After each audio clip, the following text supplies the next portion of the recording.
ਮੇਰੀ ਜਠਾਣੀ ਦੀ ਕੋਈ ਔਲਾਦ ਨਹੀਂ ਸੀ। ਉਸਦਾ ਪਤੀ ਵੀ ਦੁਨੀਆ ਤੋਂ ਜਾ ਚੁੱਕਾ ਸੀ। ਉਸਨੂੰ ਇੰਨਾ ਸਦਮਾ ਪਹੁੰਚਿਆ ਕਿ ਉਹ ਬੈਠੇ-ਬੈਠੇ ਬੇਹੋਸ਼ ਹੋ ਜਾਂਦੀ।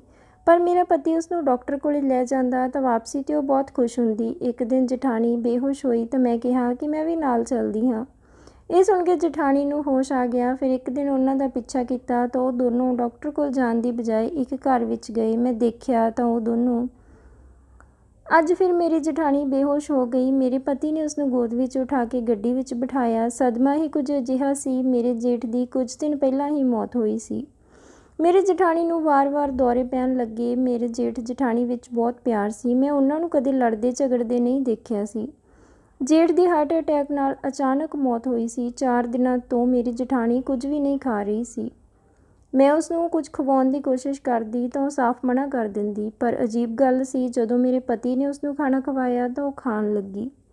ਅਸੀਂ ਦੋਨੋਂ ਜਠਾਣੀ ਦਾ ਬਹੁਤ ਖਿਆਲ ਰੱਖਦੇ। ਮੈਨੂੰ ਉਸਦੀ ਹਾਲਤ ਦੇਖ ਕੇ ਬਹੁਤ ਦੁੱਖ ਹੁੰਦਾ, ਪਰ ਉਸਦਾ ਹਰ ਰੋਜ਼ ਬੇਹੋਸ਼ ਹੋਣਾ ਤੇ ਮੇਰੇ ਪਤੀ ਦਾ ਉਸਨੂੰ ਡਾਕਟਰ ਕੋਲ ਲੈ ਕੇ ਜਾਣਾ ਮੈਨੂੰ ਪਰੇਸ਼ਾਨ ਕਰਨ ਲੱਗਿਆ ਸੀ। ਇੱਕ ਤਾਂ ਮੇਰੀ ਜਠਾਣੀ ਕਿਸੇ ਕੰਮ ਨੂੰ ਹੱਥ ਨਾ ਲਾਉਂਦੀ। ਸਾਰਾ ਦਿਨ ਮੈਂ ਹੀ ਕੰਮ ਕਰਦੀ ਸੀ। ਮੇਰੇ 2 ਬੱਚੇ ਸਨ, ਉਹਨਾਂ ਤੋਂ ਹੀ ਮੈਨੂੰ ਫੁਰਸਤ ਨਾ ਮਿਲਦੀ ਤੇ ਉੱਪਰੋਂ ਘਰ ਦਾ ਸਾਰਾ ਕੰਮ। ਜਠਾਣੀ ਆਪਣੇ ਪੇਕੇ ਵੀ ਨਹੀਂ ਗਈ। ਉਸਦੇ ਪੇਕਿਆਂ ਦਾ ਘਰ ਵੀ ਚੰਗਾ ਸਰਦਾ ਘਰ ਸੀ, ਪਰ ਉਹ ਕਹਿਣ ਲੱਗੀ, ਹੁਣ ਮੈਂ ਹਮੇਸ਼ਾ ਇਸੇ ਘਰ ਵਿੱਚ ਰਹਾਂਗੀ। ਉਹ ਅਜੇ ਜਵਾਨ ਸੀ, ਚਾਹੁੰਦੀ ਤਾਂ ਦੂਜਾ ਵਿਆਹ ਵੀ ਕਰਵਾ ਸਕਦੀ ਸੀ। ਪਹਿਲਾਂ ਤਾਂ ਮੈਨੂੰ ਲੱਗਿਆ ਕਿ ਉਹ ਸਦਮੇ ਵਿੱਚ ਹੈ, ਹੌਲੀ-ਹੌਲੀ ਠੀਕ ਹੋ ਜਾਵੇਗੀ, ਪਰ ਹੁਣ ਤਾਂ ਮਹੀਨਾ ਗੁਜ਼ਰ ਗਿਆ ਸੀ। ਉਸਦੀਆਂ ਹਰਕਤਾਂ ਮੈਨੂੰ ਕੁਝ ਅਜੀਬ ਲੱਗਣ ਲੱਗੀਆਂ ਸਨ। ਉਹ ਪੂਰਾ ਦਿਨ ਕਮਰੇ ਵਿੱਚ ਬੰਦ ਰਹਿੰਦੀ, ਖਾਣਾ ਵੀ ਕਮਰੇ ਵਿੱਚ ਹੀ ਦੇ ਕੇ ਆਉਂਦੀ, ਕਿਸੇ ਨੂੰ ਵੀ ਨਾ ਮਿਲਦੀ। ਇਹ ਵੀ ਨਹੀਂ ਸੀ ਕਿ ਉਹ ਸਾਰਾ ਦਿਨ ਰੋਂਦੀ ਰਹਿੰਦੀ, ਨੋਰਮਲ ਹੀ ਰਹਿੰਦੀ ਸੀ। ਪਰ ਜਿਵੇਂ ਹੀ ਮੇਰਾ ਪਤੀ ਘਰ ਆਉਂਦਾ, ਉਹ ਕਮਰੇ ਵਿੱਚੋਂ ਬਾਹਰ ਆ ਜਾਂਦੀ। ਉਸਨੂੰ ਦੇਖ ਕੇ ਜੇਠ ਦਾ ਨਾਮ ਲੈ ਕੇ ਰੋਣ ਲੱਗ ਜਾਂਦੀ। ਉਹ ਮੇਰੇ ਪਤੀ ਦੇ ਮੋਢੇ 'ਤੇ ਸਿਰ ਰੱਖ ਲੈਂਦੀ। ਪਰ ਮੈਨੂੰ ਜਠਾਣੀ ਦੀ ਹਰਕਤ ਬੁਰੀ ਲੱਗਣ ਲੱਗੀ ਸੀ। ਉਸਨੂੰ ਇੰਨਾ ਦੁੱਖ ਸੀ ਤਾਂ ਮੇਰੇ ਮੋਢੇ 'ਤੇ ਸਿਰ ਰੱਖ ਕੇ ਰੋ ਲੈਂਦੀ। ਅਜਿਹਾ ਕਿਸ ਤਰ੍ਹਾਂ ਦਾ ਦੁੱਖ ਸੀ ਜੋ ਮੇਰੇ ਪਤੀ ਦੇ ਮੋਢੇ 'ਤੇ ਸਿਰ ਰੱਖ ਕੇ ਘੱਟ ਹੁੰਦਾ ਸੀ। ਉਹ ਰੋਂਦੀ-ਰੋਂਦੀ ਬੇਹੋਸ਼ ਹੋ ਜਾਂਦੀ ਤੇ ਫਿਰ ਮੇਰਾ ਪਤੀ ਉਸਨੂੰ ਡਾਕਟਰ 'ਤੇ ਲੈ ਜਾਂਦਾ। ਜਦੋਂ ਵਾਪਸ ਆਉਂਦੀ ਤਾਂ ਪੂਰੀ ਖੁਸ਼ ਹੁੰਦੀ, ਖੁਸ਼ੀ-ਖੁਸ਼ੀ ਆਪਣੇ ਕਮਰੇ ਵਿੱਚ ਚਲੀ ਜਾਂਦੀ। ਮੇਰਾ ਪਤੀ ਵੀ ਖੁਸ਼ੀ ਨਾਲ ਆਪਣੀ ਭਾਬੀ ਦੇ ਸਾਰੇ ਕੰਮ ਕਰਦਾ। ਜਦੋਂ ਕੋਈ ਕੰਮ ਮੈਂ ਕਹਿੰਦੀ ਤਾਂ ਕਹਿ ਦਿੰਦੇ, ਮੈਂ ਥੱਕਿਆ ਹੋਇਆ ਹਾਂ। ਹੁਣ ਸਾਰੀ ਜ਼ਿੰਮੇਵਾਰੀ ਮੇਰੇ 'ਤੇ ਆ ਗਈ ਸੀ। ਮੇਰੇ ਪਤੀ ਆਪਣੇ ਭਰਾ ਤੋਂ 6 ਸਾਲ ਛੋਟੇ ਸਨ। ਜੇਠ ਜਠਾਣੀ ਦੇ ਵਿਆਹ ਤੋਂ ਥੋੜ੍ਹੇ ਸਮੇਂ ਬਾਅਦ ਮੇਰੀ ਸੱਸ ਦੀ ਮੌਤ ਹੋ ਗਈ ਸੀ। ਸਹੁਰੇ ਦੀ ਮੌਤ ਤਾਂ ਪਹਿਲਾਂ ਹੀ ਹੋ ਚੁੱਕੀ ਸੀ। ਘਰ ਵਿੱਚ ਜਠਾਣੀ ਤੇ ਦੋਨੋਂ ਭਰਾ ਹੀ ਸਨ। ਮੈਨੂੰ ਵੀ ਮੇਰੀ ਜਠਾਣੀ ਨੇ ਹੀ ਪਸੰਦ ਕੀਤਾ ਸੀ। ਮੇਰੀ ਜਠਾਣੀ ਦੇਖਣ ਵਿੱਚ ਬਹੁਤ ਸੋਹਣੀ ਸੀ। ਮੈਂ ਸਧਾਰਨ ਸ਼ਕਲ ਸੂਰਤ ਦੀ ਮਾਲਕ ਸੀ। ਮੇਰੇ ਪਤੀ ਵੀ ਬਹੁਤ ਹੈਂਡਸਮ ਸਨ, ਜਦੋਂ ਕਿ ਮੇਰੇ ਜੇਠ ਦੇਖਣ ਵਿੱਚ ਸਧਾਰਨ ਸਨ, ਪਰ ਉਹਨਾਂ ਦਾ ਵਿਵਹਾਰ ਬਹੁਤ ਚੰਗਾ ਸੀ। ਮੇਰੇ 4 ਸਾਲ ਸਸੁਰਾਲ ਵਿੱਚ ਵਧੀਆ ਲੰਘੇ। ਮੇਰੇ ਜੇਠ ਮੈਨੂੰ ਆਪਣੀ ਛੋਟੀ ਭੈਣ ਵਾਂਗ ਸਮਝਦੇ ਸਨ। ਉਹ ਜਠਾਣੀ ਦੀ ਹਰ ਇੱਛਾ ਪੂਰੀ ਕਰਦੇ। ਮੇਰੀ ਜਠਾਣੀ ਦੇ ਕੋਈ ਔਲਾਦ ਨਹੀਂ ਸੀ। ਮੇਰੇ 2 ਬੱਚੇ ਸਨ, ਪਰ ਅਜੀਬ ਗੱਲ ਸੀ, ਉਸਨੇ ਕਦੀ ਮੇਰੇ ਬੱਚਿਆਂ ਨੂੰ ਚੁੱਕ ਕੇ ਪਿਆਰ ਨਹੀਂ ਕੀਤਾ ਸੀ। ਨਹੀਂ ਤਾਂ ਜਿਵੇਂ ਉਸਦੀ ਆਪਣੀ ਔਲਾਦ ਨਹੀਂ ਸੀ, ਉਹ ਮੇਰੇ ਬੱਚਿਆਂ ਨੂੰ ਪਿਆਰ ਕਰ ਸਕਦੀ ਸੀ। ਉਹ ਹਮੇਸ਼ਾ ਆਪਣੇ ਆਪ ਦਾ ਧਿਆਨ ਰੱਖਦੀ, ਘਰ ਦੇ ਸਾਰੇ ਕੰਮਾਂ ਦੀ ਜ਼ਿੰਮੇਵਾਰੀ ਮੇਰੇ 'ਤੇ ਸੀ। ਜਠਾਣੀ ਦਾ ਹਮੇਸ਼ਾ ਆਪਣੇ ਹੁਸਨ ਨੂੰ ਚਮਕਾਉਣ ਵਿੱਚ ਲੱਗੀ ਰਹਿੰਦੀ। ਮੇਰੇ ਪਤੀ ਮੇਰੇ ਤੋਂ ਹਮੇਸ਼ਾ ਉਖੜੇ-ਉਖੜੇ ਰਹਿੰਦੇ। ਮੈਨੂੰ ਤਾਂ ਘਰ ਦੇ ਕੰਮਾਂ ਤੋਂ ਹੀ ਫੁਰਸਤ ਨਹੀਂ ਮਿਲਦੀ, ਸਜਣ ਸਵਰਨ ਦਾ ਸਮਾਂ ਹੀ ਨਹੀਂ ਮਿਲਦਾ ਸੀ। ਮੇਰੇ ਪਤੀ ਹਮੇਸ਼ਾ ਕਹਿੰਦੇ ਕਿ ਭਾਬੀ ਨੂੰ ਦੇਖਿਆ ਕਰ, ਕਿਵੇਂ ਭਰਾ ਦੇ ਆਉਣ ਤੋਂ ਪਹਿਲਾਂ ਸਜੀ ਧਜੀ ਰਹਿੰਦੀ ਹੈ, ਉਹਨਾਂ ਨੂੰ ਦੇਖ ਕੇ ਦਿਲ ਖੁਸ਼ ਹੋ ਜਾਂਦਾ ਹੈ। ਤੂੰ ਵੀ ਕਦੇ ਤਿਆਰ ਹੋ ਜਾਇਆ ਕਰ। ਮੈਨੂੰ ਆਪਣੇ ਪਤੀ ਦੀਆਂ ਗੱਲਾਂ ਸੁਣ ਕੇ ਤਕਲੀਫ ਤਾਂ ਹੁੰਦੀ। ਮੇਰਾ ਮਸਲਾ ਇਹ ਸੀ ਕਿ ਮੈਂ ਬਹੁਤ ਸਧਾਰਨ ਸੀ, ਮੈਨੂੰ ਜ਼ਿਆਦਾ ਚਲਾਕੀਆਂ ਨਹੀਂ ਆਉਂਦੀਆਂ ਸਨ। ਮੇਰੇ ਪਤੀ ਨੇ ਮੈਨੂੰ ਵਿਆਹ ਦੇ ਪਹਿਲੇ ਦਿਨ ਹੀ ਕਹਿ ਦਿੱਤਾ ਸੀ ਕਿ ਤੂੰ ਭਾਬੀ ਦੀ ਹਰ ਗੱਲ ਮੰਨਣੀ ਹੈ, ਉਹਨਾਂ ਨਾਲ ਕਦੇ ਬਹਿਸ ਨਹੀਂ ਕਰਨੀ। ਮੈਂ ਹਮੇਸ਼ਾ ਉਹਨਾਂ ਦੀ ਗੱਲ ਮੰਨੀ। ਜੇ ਮੈਂ ਆਪਣੇ ਪਤੀ ਦੇ ਆਉਣ ਤੋਂ ਪਹਿਲਾਂ ਕਦੇ ਤਿਆਰ ਹੋਣ ਦੀ ਕੋਸ਼ਿਸ਼ ਵੀ ਕਰਦੀ ਤਾਂ ਮੇਰੀ ਜਠਾਣੀ ਮੈਨੂੰ ਕਿਸੇ ਨਾ ਕਿਸੇ ਕੰਮ ਵਿੱਚ ਉਲਝਾ ਦਿੰਦੀ। ਮੇਰੇ ਪਤੀ ਵੀ ਹਮੇਸ਼ਾ ਆਪਣੀ ਭਾਬੀ ਦੀ ਤਾਰੀਫ ਕਰਦੇ ਤੇ ਕਹਿੰਦੇ ਕਿ ਥੋੜ੍ਹਾ ਬਹੁਤ ਇਸ ਨੂੰ ਵੀ ਸਿਖਾ ਦਿਓ। ਮੇਰੇ ਪਤੀ ਦੀਆਂ ਗੱਲਾਂ ਸੁਣ ਕੇ ਮੇਰੀ ਜਠਾਣੀ ਹੱਸਣ ਲੱਗਦੀ। ਉਹ ਮੇਰੇ ਪਤੀ ਨਾਲ ਗੱਲਾਂ ਕਰਨ ਵਿੱਚ ਵਿਅਸਤ ਰਹਿੰਦੀ। ਸਗੋਂ ਮੇਰੀ ਤਾਂ ਜੇਠ ਦੇ ਆਉਣ ਤੋਂ ਪਹਿਲਾਂ ਹੀ ਮੇਰੇ ਪਤੀ ਨਾਲ ਹੀ ਖਾਣਾ ਖਾ ਲੈਂਦੀ। ਮੇਰੇ ਜੇਠ ਕੰਮ ਤੋਂ ਆ ਕੇ ਚੁੱਪਚਾਪ ਖਾਣਾ ਖਾ ਲੈਂਦੇ। ਵਿਆਹ ਦੇ ਕੁਝ ਸਮੇਂ ਬਾਅਦ ਹੀ ਮੈਂ ਪ੍ਰੈਗਨੈਂਟ ਹੋ ਗਈ ਸੀ। ਮੇਰੇ ਪਤੀ ਦਾ ਰਵੱਈਆ ਵੀ ਮੇਰੇ ਲਈ ਚੰਗਾ ਹੋ ਗਿਆ ਸੀ।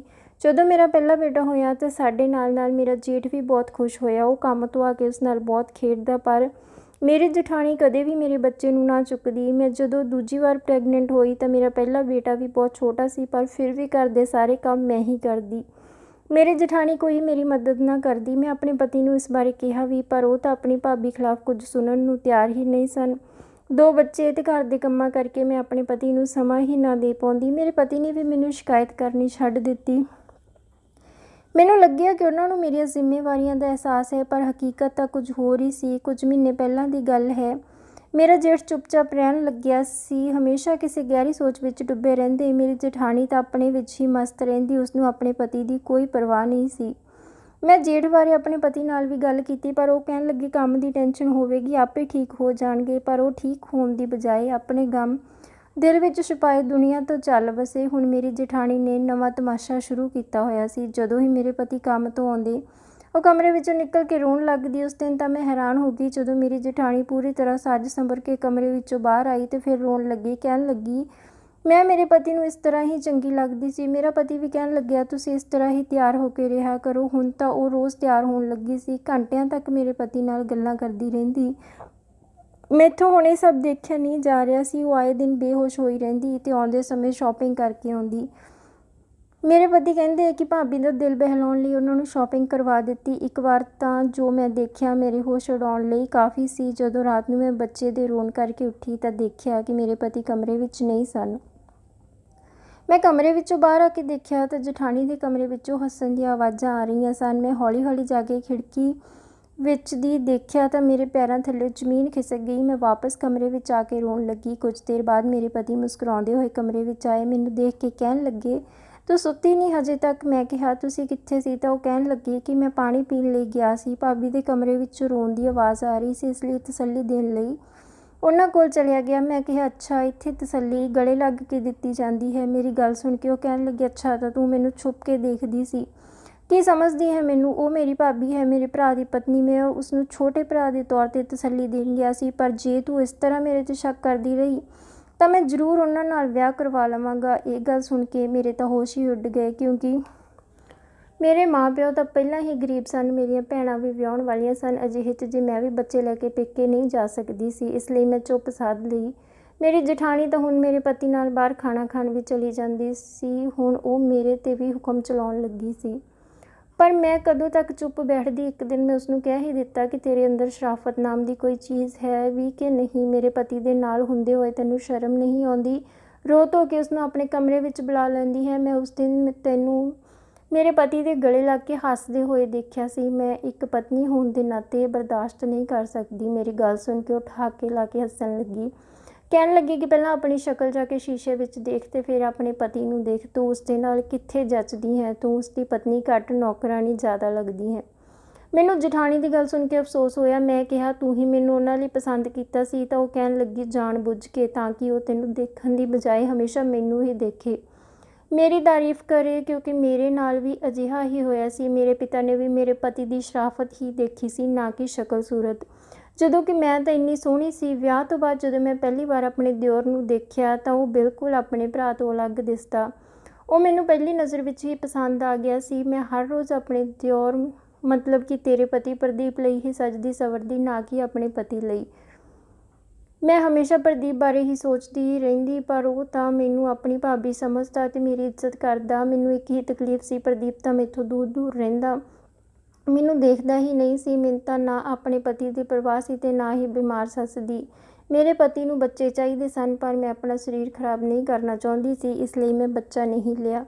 ਮੈਂ ਹਮੇਸ਼ਾ ਪ੍ਰਦੀਪ ਦੇ ਨੇੜੇ ਆਉਣ ਦੇ ਬਹਾਨੇ ਲੱਭਦੀ। ਜਦੋਂ ਪ੍ਰਦੀਪ ਮੇਰੀ ਤਾਰੀਫ ਕਰਦਾ ਤਾਂ ਮੈਂ ਬਹੁਤ ਖੁਸ਼ ਹੁੰਦੀ, ਪਰ ਮੇਰੇ ਪਤੀ ਨੂੰ ਮੇਰੇ 'ਤੇ ਸ਼ੱਕ ਹੋ ਗਿਆ। ਉਸਨੇ ਇਹ ਗਮ ਦਿਲ 'ਤੇ ਲਾ ਲਿਆ ਤੇ ਮੇਰੀ ਉਸ ਤੋਂ ਜਾਨ ਛੁੱਟੀ। ਹੁਣ ਪ੍ਰਦੀਪ ਦੀ ਹਮਦਰਦੀ ਮੇਰੇ ਨਾਲ ਹੈ। ਹੁਣ ਜਲਦੀ ਹੀ ਪ੍ਰਦੀਪ ਮੇਰੇ ਨਾਲ ਵਿਆਹ ਕਰਵਾ ਲਵੇਗਾ ਤੇ ਤੈਨੂੰ ਇਸ ਘਰ ਤੋਂ ਬਾਹਰ ਕੱਢ ਦੇਵੇਗਾ। ਪ੍ਰਦੀਪ ਨੇ ਜਠਾਣੀ ਦੀਆਂ ਗੱਲਾਂ ਸੁਣ ਲਈਆਂ ਸਨ। ਉਹਨਾਂ ਨੇ ਜ਼ੋਰ ਨਾਲ ਉਸਦੀ ਗੱਲ 'ਤੇ ਥੱਪੜ ਮਾਰਦੇ ਹੋਏ ਕਿਹਾ, ਮੈਂ ਤਾਂ ਤੈਨੂੰ ਆਪਣੀ ਵੱਡੀ ਭੈਣ ਸਮਝਿਆ ਸੀ। ਤੇਰੀ ਸੋਚ ਇੰਨੀ ਘਟੀਆ। ਤੂੰ ਮੇਰੇ ਪਿਓ ਵਰਗੇ ਭਰਾ ਦੀ ਜਾਨ ਲੈ ਲਈ। ਦਫਾ ਹੋ ਜਾ ਇਸ ਘਰ ਤੋਂ।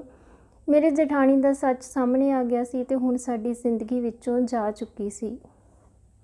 ਤਾਂ ਦੋਸਤੋ, ਇਹ ਸੀ ਅੱਜ ਦੀ ਕਹਾਣੀ। ਉਮੀਦ ਕਰਦੇ ਹਾਂ ਤੁਹਾਨੂੰ ਕਹਾਣੀ ਪਸੰਦ ਆਈ ਹੋਵੇਗੀ। ਤਾਂ ਵੀਡੀਓ ਨੂੰ ਲਾਈਕ ਤੇ ਸ਼ੇਅਰ ਜ਼ਰੂਰ ਕਰ ਦਿਓ ਤੇ ਚੈਨਲ ਨੂੰ ਵੀ ਜ਼ਰੂਰ ਸਬਸਕ੍ਰਾਈਬ ਕਰਿਓ।